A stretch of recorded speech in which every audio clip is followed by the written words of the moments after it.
This is Fresh Air. I'm Dave Davies, in for Terry Gross. We live in a time in the United States when our political divisions are so deep and our discourse so heated, it sometimes seems as if the country could come apart at the seams.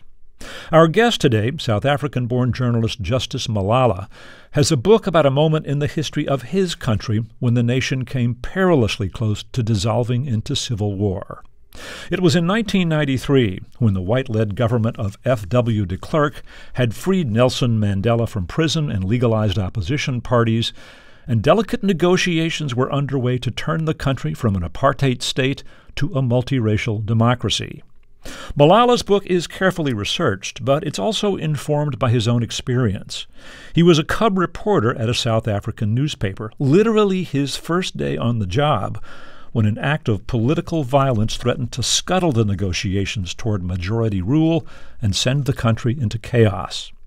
His book is a detailed account of the 10 days that followed, which he says offers important lessons about effective leadership in moments of crisis. Justice Malala has been a reporter and political analyst in print and television for decades. His work has appeared in The Washington Post, The Wall Street Journal, The Guardian, and other publications. He currently writes regularly for the South African Times and Financial Mail, among others, and is the resident political analyst for E! News Channel Africa. He's the author of a previous book, We Have Now Begun Our Descent. His new book is titled The Plot to Save South Africa: The Week Mandela Averted Civil War and Forged a New Nation. Justice Malala, welcome to Fresh Air. Thank you for having me, Dave. You know, this story begins in 1993, and I want to talk just a bit about what was happening in the country. As I mentioned, it was when negotiations were underway from the previously apartheid government of de Klerk and opposition leaders led by Mandela. This had been going on for a couple of years. But, I mentioned that in the United States that we are at a time of great political division. But in our country, we are fighting mostly with words, not weapons. In South Africa, things were different. Give us a sense of the political violence that was underway, even in this time when steps were being taken towards a new direction. If you think about it, the popular conception of the South African transition, Dave, is that Nelson Mandela walked out of jail in February 1990. There were negotiations, and then you had that breakthrough moment in 1994, April 27, when people like me, for the first time, went out and voted in those historic elections. But actually, as you rightly point out, between 1990 and 1994, thousands of people were being killed in political violence, much of it stoked by sinister government-sponsored forces. The way this played out was that one particular organization, the Inkatha Freedom Party, seemed pitted against the ANC of Nelson Mandela. So 1990 happens, Nelson Mandela walks out of prison, the negotiations start, but they're in stops and starts. And as they happen, in the townships, in villages across South Africa, political violence begins to ramp up. By 1992, there were massive massacres. The path to freedom wasn't straightforward. It was bloody. It was uncertain, and leaders across the board, like Nelson Mandela, were falling out with each other. Nelson Mandela had started off saying de Klerk is a man of integrity. De Klerk had started off the negotiations saying I could work with Nelson Mandela, but the massive political violence that was going on had led to both men being really on the verge of, I don't know about hating each other, but they were not as friendly. It was not a good time, and the negotiations were imperiled. Right. We'll talk more about their relationship. But yes, it's true. I mean, the African National Congress, the organization that Mandela led, had a military wing for many years because they were banned and they were armed. Other groups were armed, and there were these right-wing groups that were cooperating with the government. So many weapons, much conflict, and yet there was hope for negotiating a change. The event that started this horrific crisis that you write about was a political assassination of a man named Chris Hani. He was a part of the opposition that Mandela led. Tell us who Chris Hani was, why he was important. Chris Hani was the most popular black leader, the most popular political leader in South Africa after Nelson Mandela. He'd made his reputation inside the ANC. He started off as a young man, very interested in law and politics, went to university. After he got his degree in the 1960s, he started organizing workers, came to the attention of the apartheid government police, who hunted him down, detained him for a while, and he left the country to join the ANC in exile. He rose through the ranks of the ANC, ended up being its chief of staff of its military wing, as you pointed out earlier in your question, became known as someone who could speak for particularly young people who were very suspicious of the negotiations process. But as someone who'd been in the ANC military, who was always with Nelson Mandela, stayed very close to him, he was trusted. He was a very charismatic political leader. Nelson Mandela made it a point that wherever he went, addressing big rallies everywhere, that he'd have Chris Hani next to him. He was seen as uncompromising. Young people believed that the revolution, as it were, would not be betrayed with people like Chris Hani there. So hugely popular, very much seen as the man who would take over from Nelson Mandela by many. Right. So his assassination on the Saturday before Easter shocked the country and was bound to create enormous outrage, which it did. Let's talk a little bit about the assassination. He lived in a neighborhood which blacks were barred from before this beginning transition, which is interesting. He was shot at his home by a man who, as you write in the book, was a white supremacist right wing, did it in connection with a well-known right-wing leader. And you tell us that there was really, in a way, a specific purpose to this assassination from the point of the right-wing pro-apartheid forces. What were they hoping would happen with his assassination? They were very clear. They knew that Chris Hani was so popular that an assassination of this nature would spark riots among black South Africans who would have seen this act as an assault on their dreams of a new South Africa and so forth. So they wanted the riots to happen. They wanted an uprising to take place. But the next step for that would be that as things became heated in the country, the army would take over. And they believed that if the army got rid not just of the ANC, but got rid of F.W. de Klerk, who they regarded as a sellout, as someone who was on the wrong path for South Africa by reaching out to the ANC and the black majority, they believed that by getting rid of F.W. de Klerk, getting rid of the ANC, there would be a reset, and that reset would be to South Africa of 1985, South Africa of 1975, in which apartheid laws pertained, in which essentially South Africa was a bit like what Jim Crow used to look like in the United States. Right. So the hope was to spark a civil war that would put an end to this move towards majority rule. There's one other thing about the assassination I want to spend a moment on. An arrest was made very quickly by the police because there was, as it turns out, a witness to the killing, again, in this neighborhood where Chris Hani lived. And this fact kind of loomed large as things unfolded. Tell us about the witness and what she saw. The witness was a neighbor of Chris Hani's. As you said earlier in the conversation, Chris Hani had moved into this neighborhood, which had been a whites-only neighborhood just 3 years before 1990. People were suspicious. Who is this man? Why is he moving into this? And he had a reputation as being the head of the ANC's military wing, and so much hated by the pro-government, sort of pro-apartheid press. But he'd moved in, he started jogging, he'd tell people, he'd walk around telling people, oh, I'm getting ready, I'm losing a bit of weight, preparing for freedom. And so she knew him, her husband knew him, and they'd see him jogging past their house every so often. That morning, this white woman, Rieta Harmse, was driving to go shopping. But as she drove past, she saw the killer. She saw him lean in and shoot Chris Hani 4 times.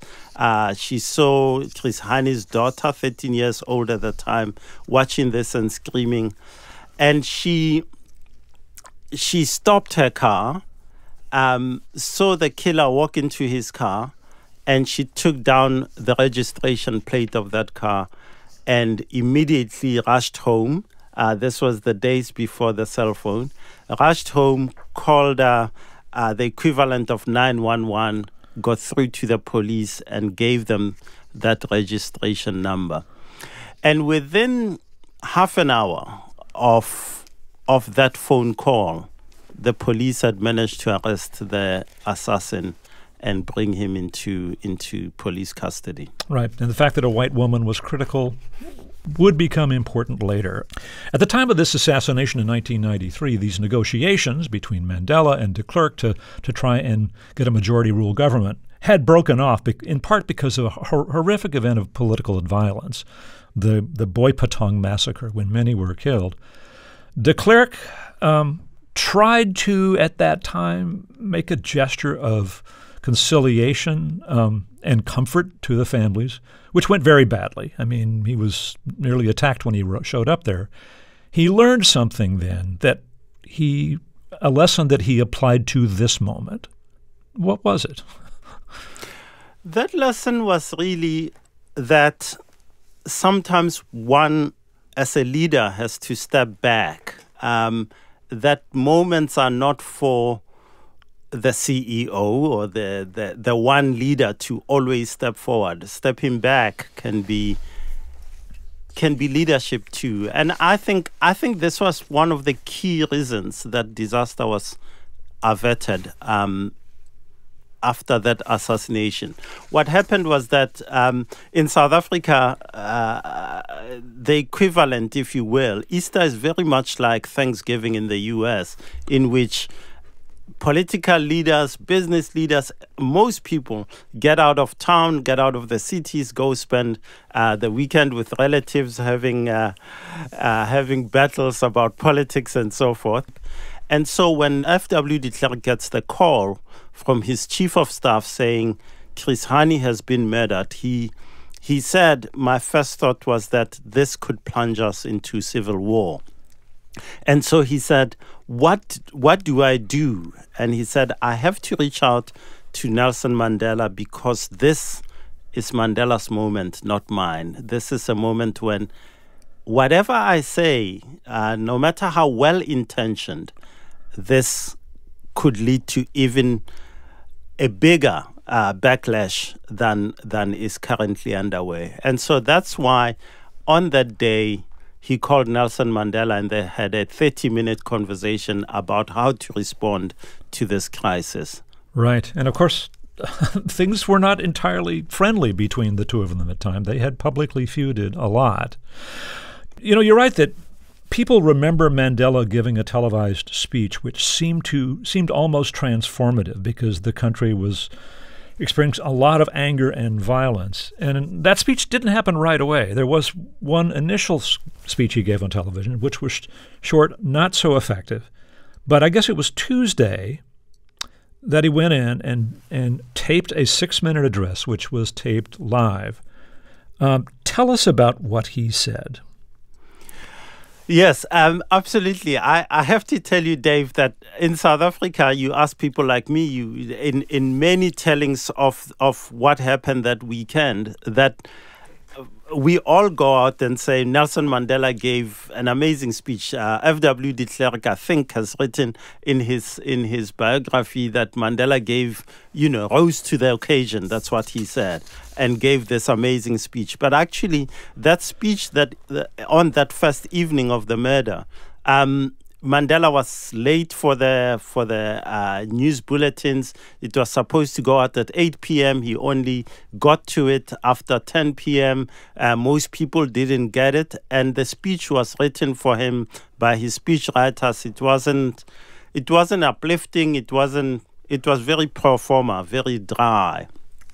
And so Mandela then 3 days later says, I've got to have another go at this. And so then they write the speech for him. He changes the top 3 lines. And to the point you made earlier about the woman who saw this, Nelson Mandela was very aware that the aim of the assassination was to cause chaos and havoc in the country.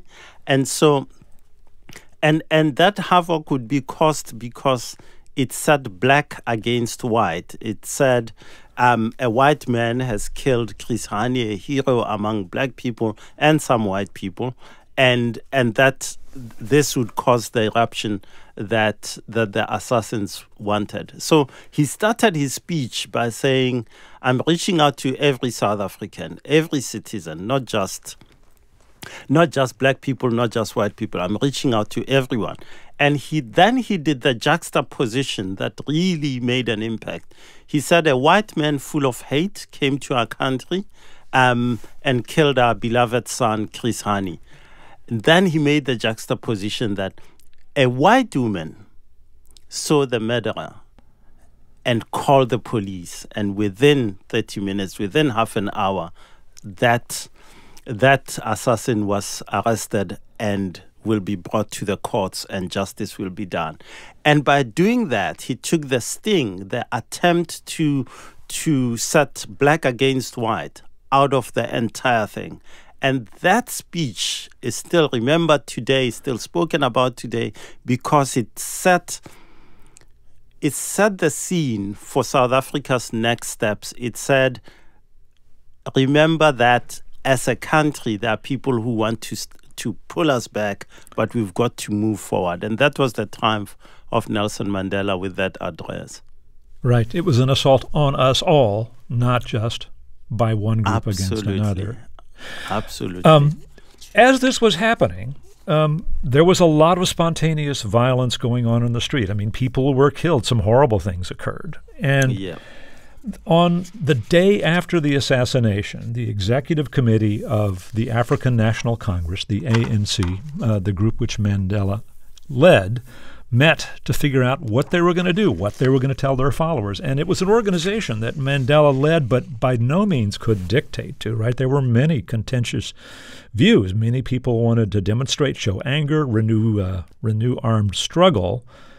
You write about this meeting, and there was, in the end, a consensus on what to tell their followers. What did they decide?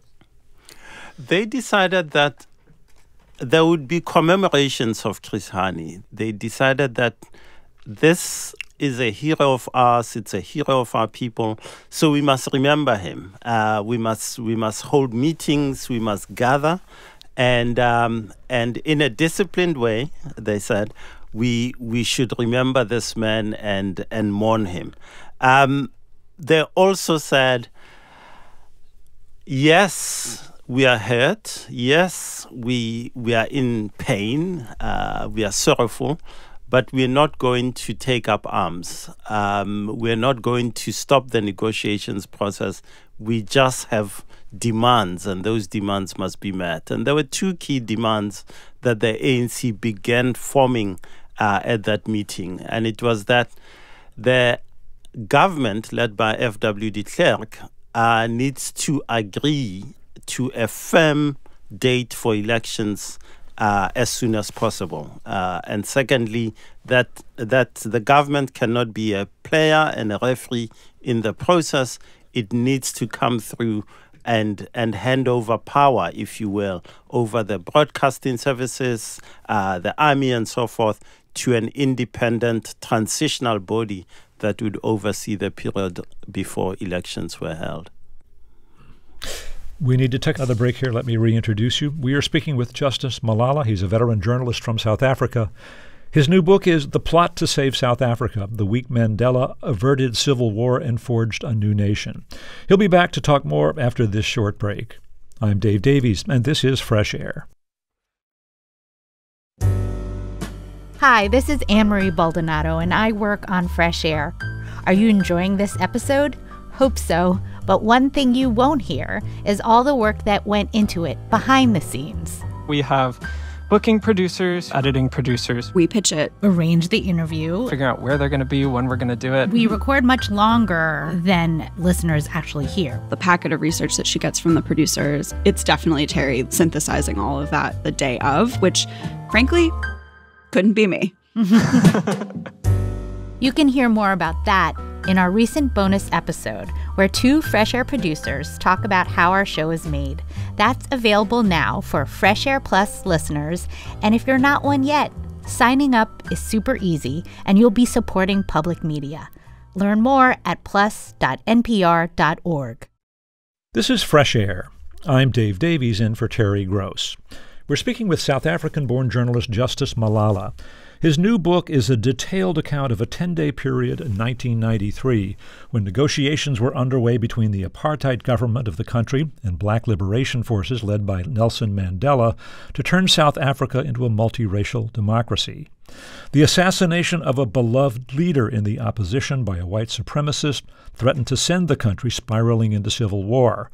Malala writes that the commitment of Mandela and President F.W. de Klerk to keep the negotiations towards majority rule alive amid growing political violence offers important lessons about the importance of leadership in a moment of crisis. Malala's book is The Plot to Save South Africa, The Week Mandela Averted Civil War and Forged a New Nation. So we were talking about how Mandela and the leadership of the African National Congress, the ANC, wanted to hit this balance of saying, look, we need to keep the negotiations alive, and in fact, we want them to move forward. We want a date for an election. We want a transitional council established which will control the media so that it can be fair in getting the elections going. But the violence was hard to control. Let's talk about the other side of this. President F.W. de Klerk, who was in a way Mandela's partner, uneasy partnership to be sure, towards negotiating this. He had his own view of the violence and what to do about it. Tell us his perspective. F.W. de Klerk knew right from the onset that there would be violence, that the murder of Chris Hani would cause untold anger, and that it would have very bad consequences. And that's why he reached out to Nelson Mandela, and that's why Nelson Mandela went on television, and there was that sense that Mandela was leading the nation as he called for peace and cool heads to prevail. But as things got heated, as the days went by, and the violence became even more concentrated, de Klerk began to almost revert to the old apartheid methods that Mandela needed to control his people. He used the language of Mandela is not controlling. Mandela is not in charge. Essentially, he wanted to come down with the army and the police and clamp down on all forms of protest. And so you can see the two men at the beginning being together and then beginning to pull apart in the way they viewed what was going on. De Klerk beginning to say, no, I'm going to deploy more troops on the streets. I'm going to let's bring down the hard fist of the army on the protesters. And de Klerk saying, this is what was always going to happen when something like the murder of a popular leader like this happens. In the end, they knew they needed one another and that the process was too important to abandon. There was a critical meeting on Wednesday that you write about. Now the assassination was on Saturday, right? And a lot of violence. Over the coming days, we had Mandela's very moving speech on television Tuesday. On Wednesday, de Klerk meets with a lot of senior security people to talk about to what extent there will be curfews and new mobilizations of security forces and hard, tough rules to stop violence. But in there, you say he took some steps that in the end were quite extraordinary. What happened in that meeting that was so important? What happened in that meeting was that despite the fact that it wasn't the full cabinet of the state, it was just, as you say, the 22 top security people, the intelligence agencies, the army, the police, and de Klerk himself. They sat in that cabinet room and they deliberated about how to react. They deployed more troops and so forth. But at the end, they did the two things that Nelson Mandela and the ANC had demanded. The first one was that, and the ANC had said this way back in the 1980s, and it was its main demand, that the apartheid government cannot oversee elections.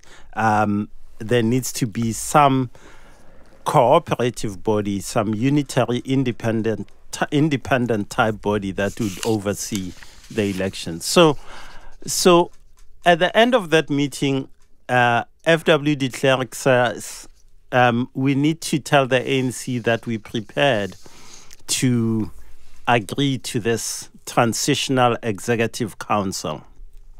That's the first one. The second one is they say we can't decide on an election date, but we are prepared with other people to sit around a table and very quickly agree to that. And so that meeting was extraordinary for that these two key demands of the ANC that would pave the path to a democratic election were decided in that meeting. You know, what's interesting to me about it is that it doesn't appear that de Klerk and Mandela spoke much throughout this, 10 days or so. And yet de Klerk here in this moment, when it was critical, went to his own people and said, we're going to make these critical concessions because the process is important, right? Absolutely. But although they didn't speak directly, and in fact, de Klerk in that meeting said, I demand a meeting with Nelson Mandela to resolve some of these issues. And Mandela said, no, our demands, I don't want to meet. However, the two men had established an interesting back channel, if you will.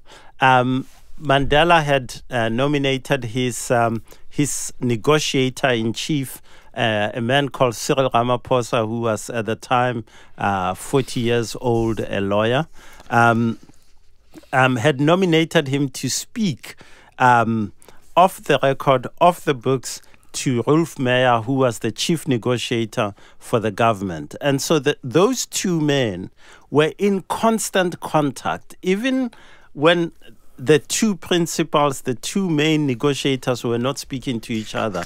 The back channel was always going on, trying to find ways. And so one of the key things about that meeting between F.W. de Klerk and his security chiefs was that his instruction goes to his chief negotiator, who speaks to the person on the other side, who was the ANC Cyril Ramaphosa, who is, by the way, today the president of South Africa. Right. Yeah, I thought this is just fascinating. And it seems that at many times over this 2 or 3 year period, at a point when de Klerk and Mandela would be criticizing each other publicly, they both knew that they had their representatives meeting quietly, saying, we will find a way to preserve the process. You also write that there was this a meeting among some from African National Congress people and the police, particularly in areas around Pretoria, where the police agreed to use a softer touch, ANC marshals were actually appointed, many of them to grant powers of arrest. There was, in effect, a cooperative effort to keep a lid on the anger and the violence, right? Yes. This was as the day of the funeral approached, and essentially, even as de Klerk and his security chiefs were saying, clamp down hard, come down hard on the protesters and on any kind of violence. On the ground, ANC leaders, peacekeepers, key police personnel, particularly around, as you say, Johannesburg and Pretoria, they all sat down and said, look, as the police, a lot of times, the police move in and the violence escalates because the relations are it's just too much between the communities and police. And so that's when they agree and sign this agreement just before the funeral starts on the Saturday. They agree that ANC marshals, unofficial people essentially, would lead in intervening in any kind of trouble, that they would have the power to even arrest people who did not listen to instructions, and that the police, as you say, would step back and use a softer touch and only intervene in great crisis. And it's one of the almost slight shifts of power that you see in that week. And also a time of cooperation, because in general terms, that funeral could have been far, far more violent than it was. There were clashes all over, but actually it went off pretty peacefully for what South Africa was at that time.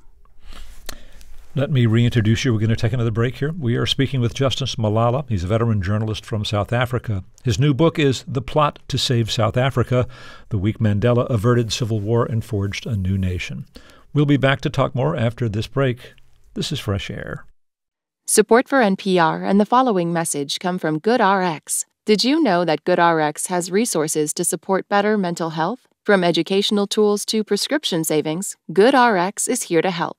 GoodRx lets you compare prescription prices at over 70,000 pharmacies and instantly find discounts of up to 80%. And even if you have insurance or Medicare, GoodRx may beat your copay price. So for simple, smart savings on your prescriptions, go to goodrx.com/fresh. This is Fresh Air, and we're speaking with South African journalist Justice Malala.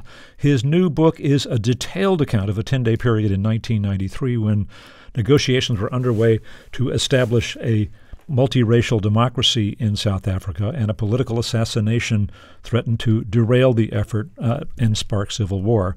The book is called The Plot to Save South Africa, The Week Mandela Averted Civil War and Forged a New Nation.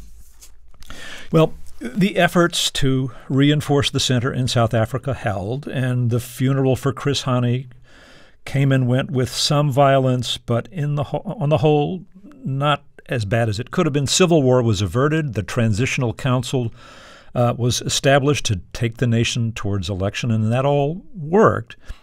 And in December of 93, a few months after all of the assassination, in fact, Nelson Mandela and F.W. de Klerk were awarded the Nobel Peace Prize. And this is interesting. They were not, the most affectionate of friends, but they both attended the ceremony and gave speeches. But at a dinner afterward, hosted by the Prime Minister of Norway, the tension spilled into the open between them when Mandela spoke. Tell us about that. Mandela had always regarded F.W. de Klerk as a partner. But Mandela felt two things that Mandela always felt that de Klerk fell short on. And the first one was that he felt that de Klerk never really apologized for apartheid to black South Africans.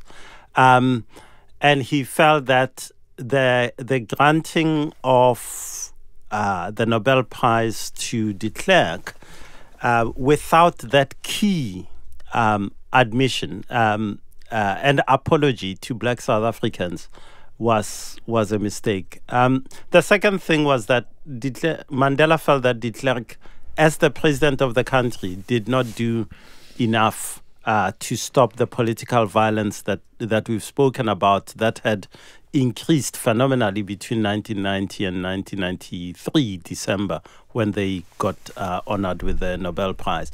So in this speech, Mandela was probably the most bitter speech Mandela has given of the speeches I've seen. Mandela, came out of 27 years in prison and avoided bitterness, as he used to say.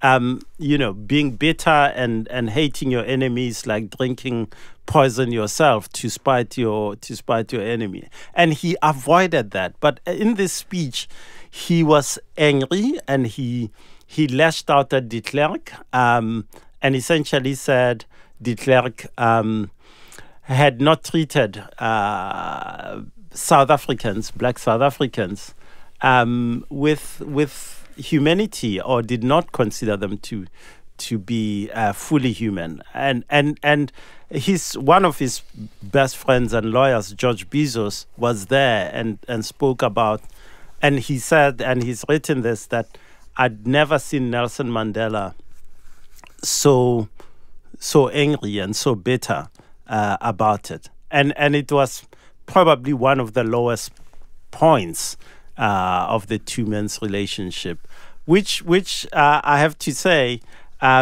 changed dramatically later on. Mandela always said, I felt sorry for de Klerk on the other side, because he faced his own challenges, his own demons, people calling him all sorts of names. And he also said, I realized that I needed him if we were to complete this journey, whatever I might think about his failings, whatever they may be. History, when we look back on it, has a sense of inevitability, right? Like it happened. I mean, majority rule was going to come to South Africa, and it happened, and there was an elected government. But I guess the point you're making in the book is that it's not inevitable, and that in the hands of two different leaders, the country might have had a very different future. No, absolutely. I mean, I look today, I read in the news about what's happening in the Sudan. I hear political leaders here in the U.S. talking about, let's split into red states, blue states. And you always wonder, when two sides are so far apart, how do you bridge that gap? And I think in South Africa, if there's anything for me that's a lesson in the events of that week,